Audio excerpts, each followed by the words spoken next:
Buenos días, gracias por estar aquí. Quisiéramos iniciar haciendo referencia a un trabajo que hemos venido haciendo desde hace algunos días, en donde en las redes, en las cuentas que tenemos en las redes sociales de COSEP, de AmCham, de FUNIDE, estamos publicando una infografía diaria que refleja el número de contagios y el número de fallecidos en relación a los principales países del mundo que tienen afectaciones, pero de manera particular una que corresponde al tema de Centroamérica. En el tema de Centroamérica quisiera destacar que lo que estamos haciendo en cada consejo directivo es midiendo qué es lo que ha pasado en la semana en los 7 países de Centroamérica que hemos incluido. Es decir, aquí estamos hablando de los países del SICA excepto República Dominicana, Nicaragua, Guatemala, Honduras, El Salvador, Costa Rica, Panamá y Belice. Cuando nosotros comparamos las cifras al martes de la semana pasada con el martes de esta semana, vemos que en la región centroamericana se han incrementado 2.598 casos y fallecieron en la semana 84 personas. Esto obviamente es con cifras oficiales. ¿Qué significa esto? Que comparando esta semana con lo que les planteamos a ustedes la semana anterior, vemos una caída en cuanto a la velocidad del número de contagios y vemos, sin embargo, un incremento en cuanto a la velocidad del número de fallecidos. Entre más grande se va haciendo el número de contagiados, por supuesto, es más difícil que veamos que se mantenga esa tendencia de que la semana siguiente supere a la semana anterior. Pero dicho esto, estamos hablando de que esta semana los contagios en la región se incrementaron prácticamente en 23% y que los fallecidos se incrementaron en 24%. Cuando vemos a los países, hay 2 Centroaméricas nuevamente. La Centroamérica del CA4, Nicaragua en medio, digamos, por las cifras que no está siendo igual que el resto de los países, pero la Centroamérica, pues que el triángulo norte y Nicaragua queda ahí en una nebulosa, y la Centroamérica donde están Costa Rica y Panamá. En este sentido, en esta semana vimos que los niveles de incremento de contagios han sido superior al 30% en Guatemala, El Salvador y Honduras, y son menores al 20% en Costa Rica y Panamá. Siguen siendo en este aspecto Panamá y Honduras los casos que tienen mayor número de contagios y los casos que tienen mayor número de fallecidos. Y esto es una situación que se está midiendo todos los días porque al final del día lo que va a permitir que de alguna manera se reduzcan las cuarentenas y se empiece a reabrir la economía es este tipo de información. Por eso ustedes han visto que en una situación como la que enfrenta Costa Rica, donde solo está creciendo su nivel de contagio al 6%, y donde prácticamente no hubo fallecidos en la semana, se han tomado decisiones de empezar a reabrir esa economía. Creo que esto es importante de alguna manera ponerlo en contexto, porque quiero empezar refiriéndome en esta situación también a lo que aquí se ha manifestado por parte de las autoridades cuando hicieron presencia algunos delegados del Ministerio de Salud en algunos programas de la mañana, donde decían que para llegar a la siguiente fase en Nicaragua se tenía que llegar hasta el caso número 50. Nosotros lo que podemos hacer es revisar esas cifras que están viendo los otros países, que están transparentando los otros países, y cuando vemos el número de días que le tomó a los otros países de Centroamérica en llegar a 50 casos y lo comparamos donde estamos con Nicaragua, hay una enorme diferencia. Para darles una idea, el país que le tomó más tiempo en llegar a 50 casos En el resto de los países centroamericanos fue Guatemala y les tomó 21 días. En el caso de El Salvador, 17, en el caso de Honduras, 16, en el caso de Costa Rica, 13 días y en el caso de Panamá, 8 días. Nosotros estamos llegando prácticamente al día 50 y estamos en 15 casos. Mientras que el resto de Centroamérica le tomó un máximo de 3 semanas llegar a 50 casos, aquí estamos llegando a 7 semanas y seguimos en 15 casos. Esto básicamente es lo que podemos nosotros tratar de extrapolar de números que son ahí reales, que son números que están puestos por los otros países de manera clara y que nos permite tratar de revisar cuál es la situación que estamos enfrentando. En ese sentido, queremos iniciar también retomando el tema que planteamos la semana pasada, porque hoy somos parte de una realidad centroamericana y dentro de esa realidad uno de los ejes que como sector privado hemos venido insistiendo, que hemos venido trabajando, ha estado relacionado con el tema del abastecimiento, ha estado relacionado con el aseguramiento de los productos esenciales para las familias de toda Centroamérica, para las familias nicaragüenses, pero también para las familias de cada país de Centroamérica. Y eso ha significado un esfuerzo muy grande de parte del sector de transporte de la región, eso ha significado un esfuerzo muy grande de la cadena logística, eso ha significado un esfuerzo muy grande de todos los gremios de la región que hemos estado en este trabajo día a día monitoreando. La semana pasada nosotros iniciamos un esfuerzo proyectado en Peña Blanca, en las cuentas del Comité Consultivo de la Integración Económica que nos toca coordinar.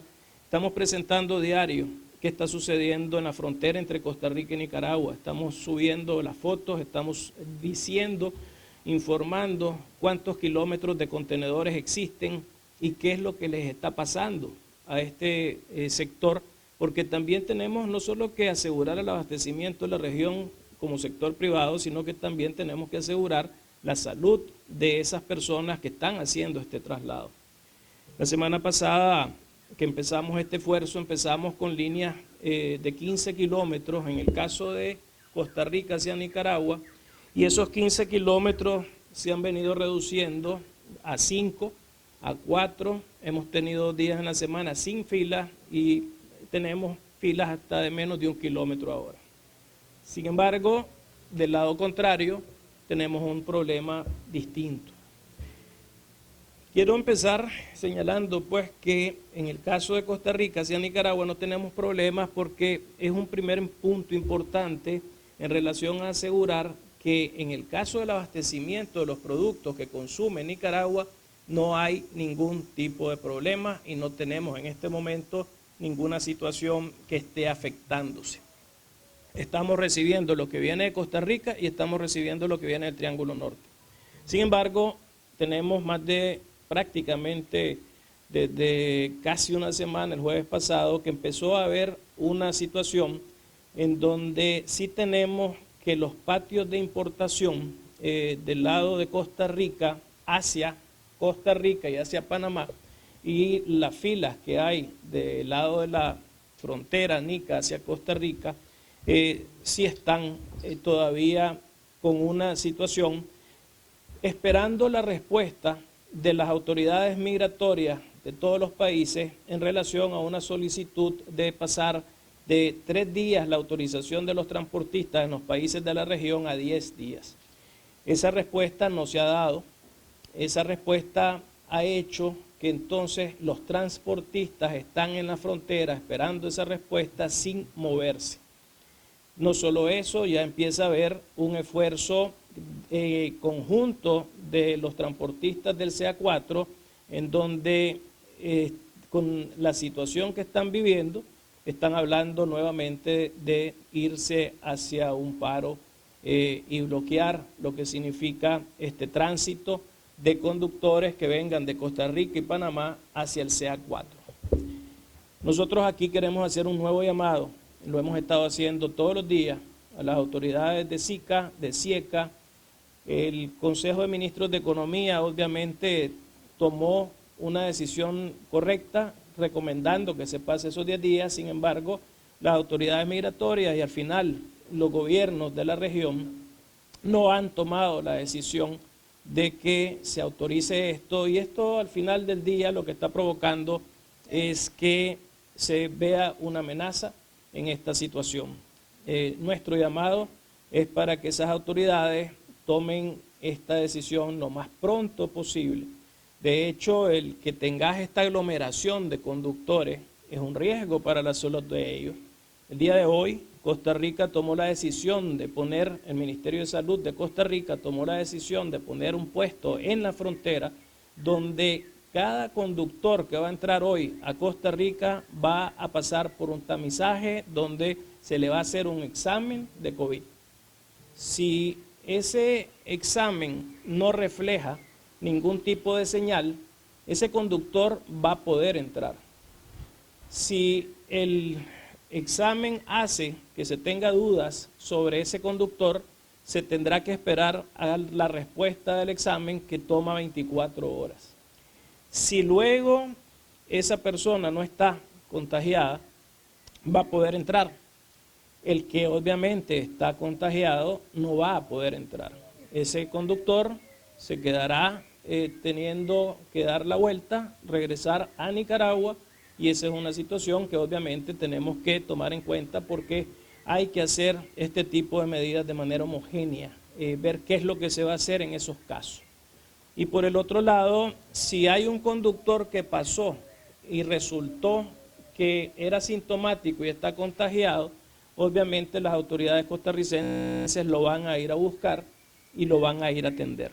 Entonces, estas son realidades que estamos enfrentando hoy en la región y que tenemos de alguna manera que unir esfuerzos, sector privado y sector público, tomar las decisiones que realmente van a responder no solo al abastecimiento de la familia, sino también a la seguridad de los que están haciendo este trabajo para llevar ese abastecimiento a las familias centroamericanas. Por el otro lado, nosotros vamos a seguir planteando esta problemática. El día de ayer le entregamos al Banco Mundial cuáles son esos problemas que estamos nosotros queriendo incidir para que se tomen las decisiones correctas, lo que significa los tiempos de tránsito en frontera, que no puede haber horarios distintos en los pasos fronterizos, así como no puede haber distintos horarios en la realidad de cómo trabaja el sector privado y el sector público, las medidas restrictivas al comercio, la dificultad para obtener los permisos sanitarios, las medidas unilaterales de los gobiernos. Seguimos teniendo en Nicaragua la amenaza de que nos puedan cortar las exportaciones de nuestros productos lácteos a El Salvador, la falta de liquidez que estamos teniendo las empresas y la dificultad que ha habido para que hayan decisiones que realmente apoyen a las pymes. Dicho esto, en el tema regional, queremos de alguna manera ahora referirnos al tema local, al tema nacional, y desde ese punto de vista, como sector privado, hemos venido haciendo un esfuerzo de comunicación, un esfuerzo que día a día estamos tratando de llevar más información. En este aspecto, en primer lugar, hemos decidido, con todo este esfuerzo que estamos presentando de manera tripartita, por decirlo de esa forma, con el caso de la información que estamos dando a conocer con la infografía de Centroamérica, con el monitoreo económico, que estamos trabajando con AmCham, FUNIDES y COSEP, que vamos a continuar en este esfuerzo, con el producto que vamos a estar trabajando para presentar, para seguir alertando a la gente, para seguir invitando a la gente a que tome todas las medidas de higiene y prevención, pero también el esfuerzo individual que estamos haciendo en COSEP, que queremos compartir esta mañana con ustedes, en donde el día de ayer reiniciamos nuestro programa de radio 2 días a la semana, y hoy estamos subiendo, creando, hemos trabajado en estos días para que en la página web de COSEP hemos creado un sitio especial que le hemos denominado COVID-19, en donde la población y en particular las empresas van a poder tener toda esta información que hemos venido trabajando para que se tenga acceso. Ustedes van a poder ver en esta información que estamos reflejando en tiempo real cuál es la realidad de los contagios y los fallecidos en el mundo, cuál es la realidad de los contagios y fallecidos en Nicaragua y Centroamérica. Estamos también trabajando desde ese punto de vista con la información que estamos, el inventario de acciones que vamos a estar retroalimentando que hace el sector privado. Vamos a estar trabajando en presentar ahí, en que la gente tenga en un solo lugar acceso a todo lo que ha sido los diferentes esfuerzos informativos, comunicativos, educativos que estamos haciendo desde el sector privado. Las conferencias de prensa entre finales de marzo y hoy, en el caso nuestro, hemos trabajado como sector privado 21 webinars. Ahí están esos 21 webinars para que la gente realmente tenga acceso a ellos, se pueda informar, se pueda educar, pueda tener toda la información para aquellas personas que no lo puedan ver en vivo. Hemos estado recogiendo toda la infografía de lo que está haciendo el sector privado, cada una de nuestras organizaciones. Para nosotros ha sido importante recoger lo que ustedes escriben de nosotros, las noticias que ustedes están publicando para que tengan acceso a esta información. Y adicionalmente también tenemos una sección donde estamos poniendo toda aquella documentación que es relevante, como el tema de las documentaciones que saca el Banco Mundial, el Fondo Monetario, el BID, la CEPAL, la OIT, para que las empresas tengan acceso a toda esa información y que vayan tomando decisiones informadas. En el caso nuestro también quisiéramos en este aspecto referirnos al posicionamiento que sacaron los profesionales de la salud ante la pandemia del COVID el 30 de abril pasado. El respaldo de COSEP, de cada cámara de COSEP, a la posición expresada por estos médicos, a las recomendaciones expresadas por este grupo de médicos, las diferentes medidas de contención que están planteando en esta comunicación que han hecho pública este grupo de médicos. Aquí es importante señalar que uno de los esfuerzos que nos estamos planteando está relacionado con lo que tiene que ver la capacitación, preparación y abastecimiento de los medios apropiados a todo el personal sanitario. Eso lo apoyamos y estamos respaldándolo y estamos haciendo todos los esfuerzos que están en nuestras manos para que desde el sector privado le demos ese respaldo en esa dirección, en la capacitación, en la preparación y en el abastecimiento. Que es importante entender que en la medida en que los días han ido pasando, hemos venido estudiando qué es lo que le sucede al personal sanitario en los países que están enfrentando esta situación. Y llama la atención que en el caso de España, por ejemplo, en los últimos días, en relación al número de personas sanitarias que están afectadas, diariamente de los contagios totales, más del 60% son médicos o personas que están trabajando dentro de ese ámbito. Nosotros tenemos que hacer lo que esté a nuestro alcance para proteger al sector médico nicaragüense. Es la línea de defensa que tenemos ante el COVID. Son los médicos los únicos que pueden hacer que esto no tenga el impacto que de otra manera pudiera tener. Y por eso tenemos este respaldo a esa situación que ha planteado este grupo de médicos, y queremos en esto hacer un llamado para que no solo sea esto en el sector privado, que esto sea también en el sector público, que se asegure efectivamente lo más pronto posible, lo más oportunamente posible, que los médicos tengan todo lo necesario, y eso pasa por el tipo de batas especiales para evitar el contagio. Eso pasa por los anteojos, eso pasa por las máscaras, eso pasa por los guantes, eso pasa por que se tenga el abastecimiento necesario, el alcohol, que tengan todas las condiciones para tener esas medidas de seguridad. Y en el otro sentido, sí quería terminar en este aspecto refiriéndome al aumento que de alguna manera ha habido en la actividad y que ha aumentado la actividad, pero no ha aumentado tomando la población las medidas de prevención.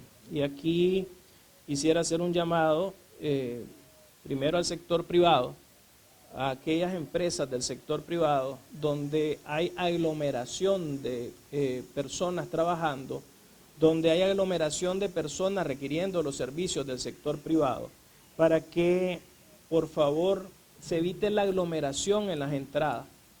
Aquí estamos hablando, por ejemplo, de lo que significa trabajar en una empresa de zona franca. Entonces, evitar esa aglomeración en las entradas, el que se suministre las mascarillas para que ese personal que está trabajando tenga mascarilla.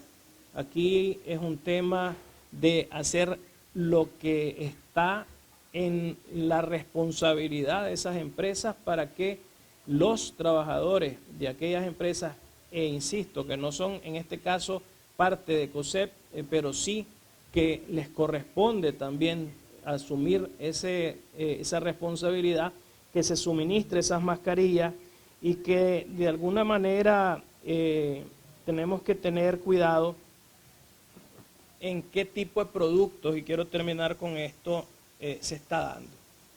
Porque hemos detectado que están empezando a haber en el mercado productos que no cumplen con la calidad, con la certificación, y no solo estoy hablando de alcohol, que esto ya se había manejado en el pasado, pero en el mismo tema del tipo de mascarillas, de face shields que se usan, las que tienen el plástico, hay que tener mucho cuidado de que si realmente queremos que no se dé contagio, esas tengan, en el caso especialmente de la comunidad médica, de la comunidad sanitaria, que sean de grado médico.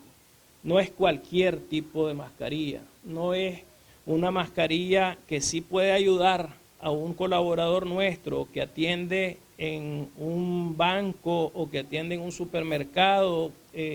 Ese tipo de mascarilla no necesariamente tiene que ser de tipo grado médico, pero sí en el caso de el personal que está atendiendo en el ámbito médico, todo ese equipo tiene que ser grado médico. Los trajes de protección, las mascarillas, todo tiene que ser grado médico. Y esto es importante porque es lo que va a asegurar que efectivamente no se contagien. Estamos abiertos a cualquier tipo de pregunta.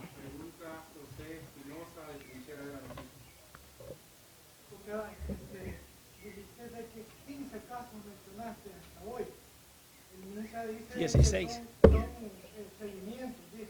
¿Ustedes creen en las cifras del MINSA? ¿La empresa privada cree en las cifras que está dando el MINSA? Yo ya te respondí comparativamente hablando esa pregunta. Ya mencioné que en el caso de los otros países, para llegar a 50 contagios, tomaron en el peor escenario, les tomó 21 días llegar a ese escenario. En el escenario más rápido, o mejor dicho, en el mejor escenario, 21 días, y en el escenario menos positivo les tomó 8 días. Aquí estamos llegando a 7 semanas y estamos en ese número de contagios. Yo creo que lo que te va a decir si esas cifras son reales o no es esa realidad cuando vos la comparás con lo que sí se está midiendo en los otros países.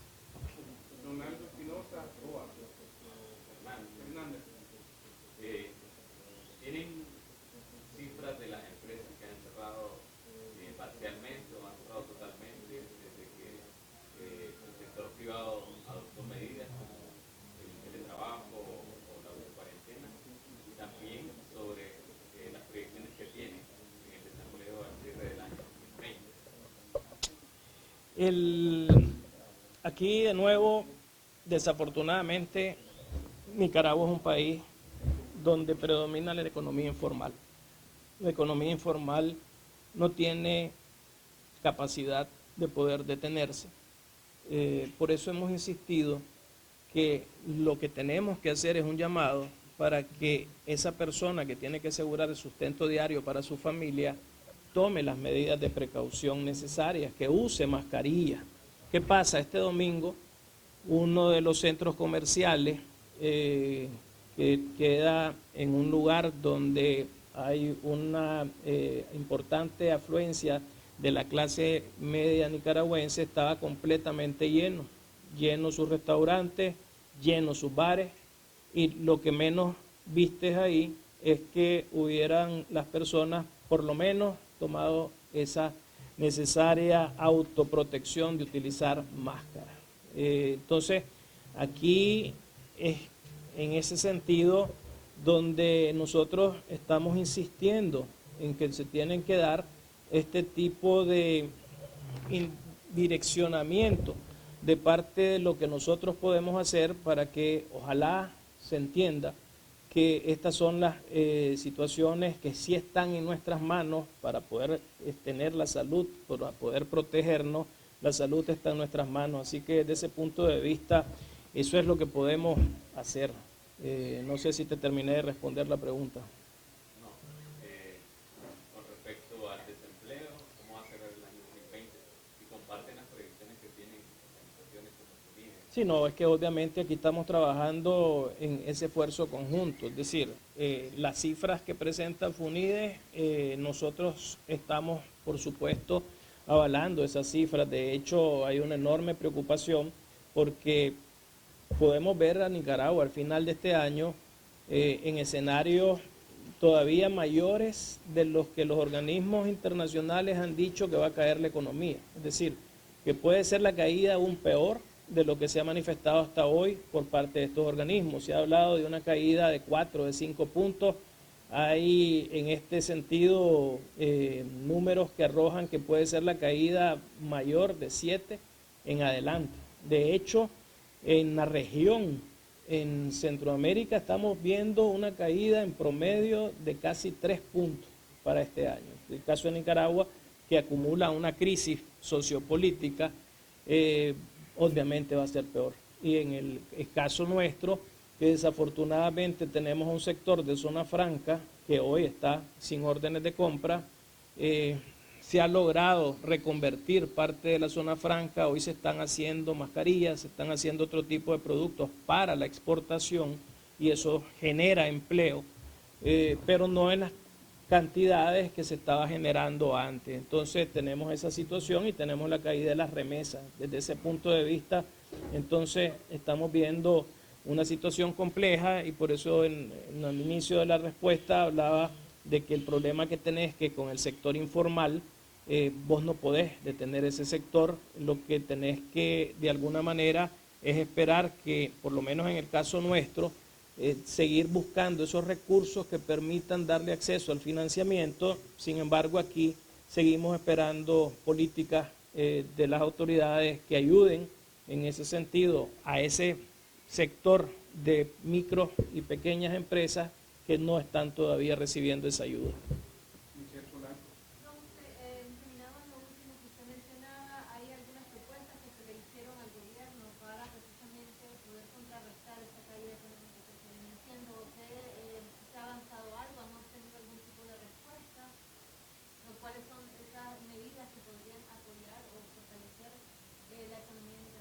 La semana pasada, de alguna manera, hicimos un pronunciamiento público donde diferenciamos cuáles son aquellas medidas sanitarias y aquellas medidas económicas que sentíamos que sí se pueden tomar, sin que eso signifique que se va a deteriorar la caja, en este sentido, de las autoridades.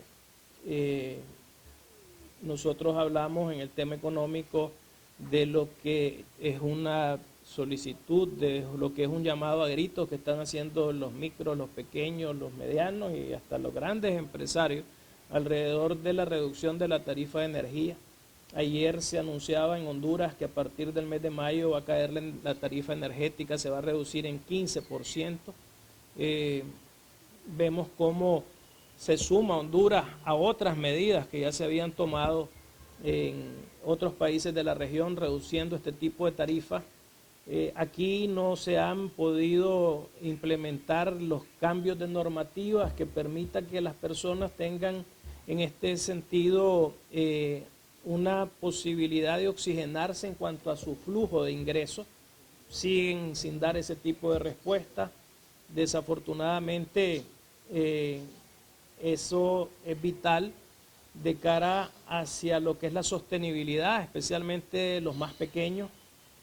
Debemos de reconocer que en lo que hemos venido analizando, en el caso de las microfinancieras y en el caso de los bancos, las personas han estado pagando. Y eso habla de la calidad del empresario, del pequeño empresario nicaragüense, de esa responsabilidad que tienen, de ese cuidado que quieren tener en no perder su acceso a financiamiento. Lo que sí se ha venido reduciendo es la demanda en las microfinancieras del crédito. O sea, si a mí me pedías 10, hoy me estás pidiendo 2 veces. O sea, o 10 personas, hoy me están pidiendo 2 personas, para ejemplificar de qué tamaño es la caída. Pero no se ha dado respuesta en la parte económica a ese tipo de medidas. En la parte sanitaria, en esta semana hemos visto respuestas, por lo menos sí, en el caso de los registros sanitarios positivas. Eso es importante porque al final es lo que necesitamos nosotros tener para asegurar que tengamos inventario, que tengamos abastecidos los mercados para poder asegurar que la gente que tome la decisión de autocuidarse, de autoprotegerse, tenga esos insumos necesarios. Entonces, si está habiendo ya ese tipo de respuesta, creemos que eso es importante y seguimos insistiendo, ojalá que pronto se tenga el acceso también para que podamos tener test rápidos, ojalá que se permita, pero lo que es en este caso, pues los insumos necesarios, los equipos necesarios, sí se está empezando a dar aprobación de eso. La semana pasada, como ya sabíamos, el gobierno dijo, mejor dicho, el diputado Walmar Gutiérrez dijo que no era tiempo para una medida de alivio económico. ¿Qué pasa si realmente no se da esta medida? El desempleo que tiene proyectado podría ser mayor todavía. Ojalá que en este caso, algo que nosotros como sector privado hemos tratado de hacer a lo largo de este año, de todos estos años, es que la clase política entienda la diferencia entre un empresario y un político.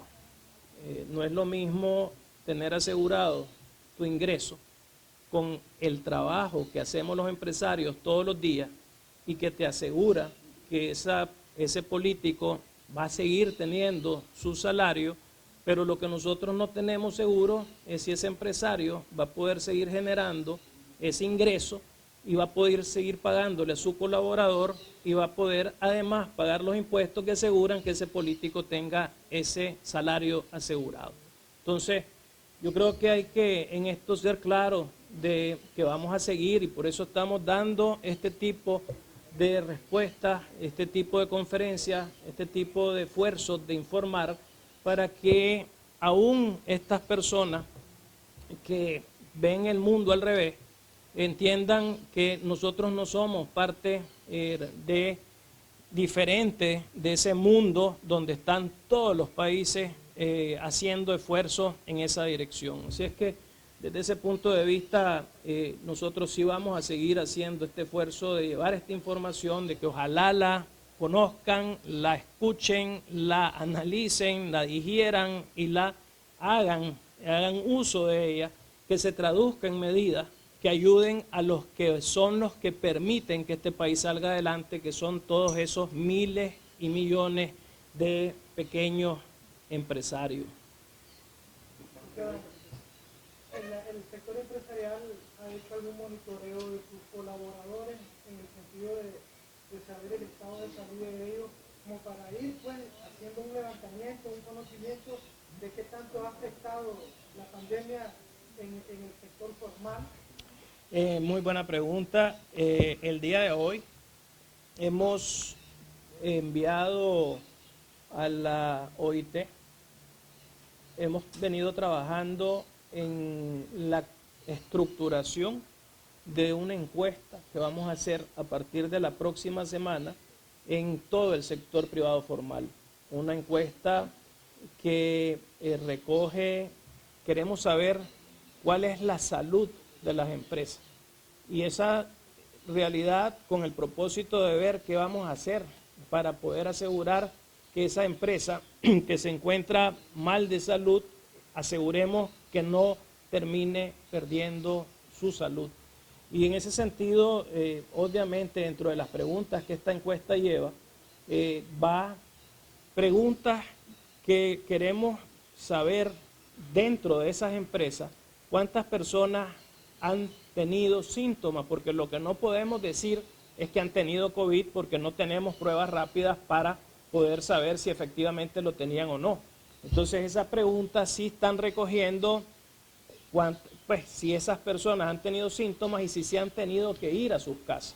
Por eso mencioné en esta conferencia de prensa este llamado, porque no tenemos la capacidad de tener acceso a toda la información de todas las empresas del país, pero cuando recibimos información de que hay algún tipo de situación que se presenta en algunas empresas donde hay aglomeración, lo que estamos haciéndole es un llamado para que no se aglomeren en la entrada, para que todos los trabajadores tengan mascarilla, para que se le dé ese seguimiento de medición de temperatura y si es necesario esas personas sean atendidas por médicos que tenga la propia empresa, donde haya empresas que tengan esa enorme cantidad de trabajadores que están asegurando que ese producto esencial llegue a las diferentes familias, no solo dije de Nicaragua, sino de la región y de los mercados donde nosotros exportamos.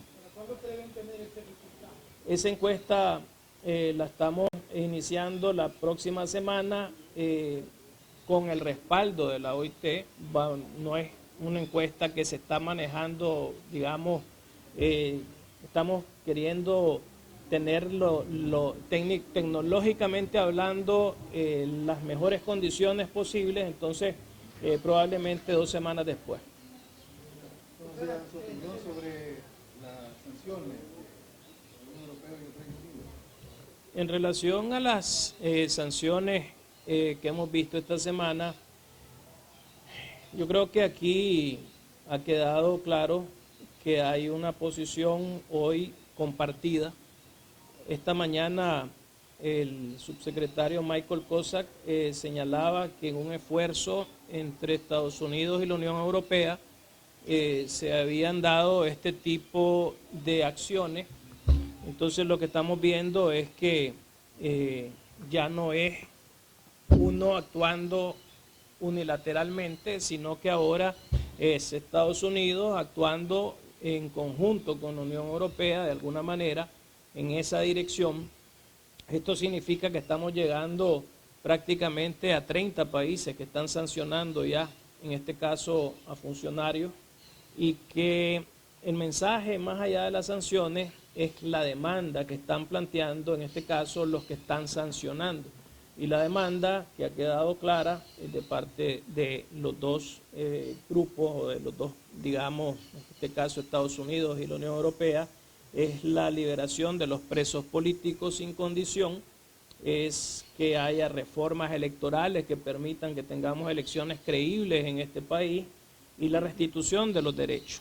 Y el mensaje de ellos es que si eso no se da, pues vamos a seguir teniendo esas sanciones. Así es que está en las manos, en este caso de las autoridades, que Nicaragua siga teniendo o no siga teniendo sanciones. Para concluir, pregunta Valquiria Chavarría.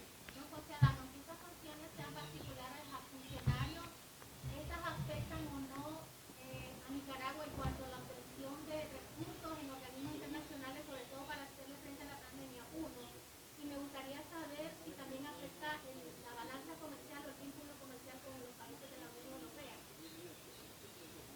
En el caso de los recursos, esta es una situación, nosotros hemos visto, primero, aquí hay una realidad, el gobierno no ha tomado la decisión de declarar esta situación como una emergencia. Entonces, eso de hecho hace que vos no podás tener acceso a recursos que otros países de la región están teniendo acceso a esos recursos si no hubiera ningún tipo de situación política de por medio.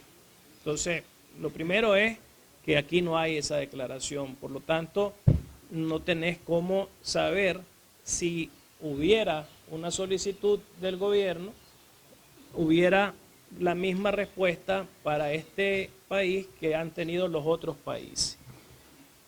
Dicho esto, lo que sí estamos viendo es que sigue habiendo una posición en donde no hay créditos de parte del Banco Interamericano, del Banco Mundial, para el país. Eso no ha cambiado y creo que en ese sentido, pues de nuevo, hemos venido diciendo a lo largo de todos estos meses, sin que haya una respuesta a la crisis sociopolítica, va a ser difícil que veamos un cambio en esa dirección. Lo que sí está teniendo acceso, en este caso el país, las autoridades, es al BESI. Y eso es lo que de alguna manera es los recursos que están consiguiendo, que mencioné la semana pasada, las cifras que sí se han conseguido en otros países y que aquí todavía no se están consiguiendo de la misma manera. Pero, de nuevo, ojalá que haya una respuesta a la crisis sociopolítica para que cuando esta situación vayamos a la nueva normalidad, que el mundo va a tener que vivir una nueva normalidad, nosotros seamos parte de ese mundo.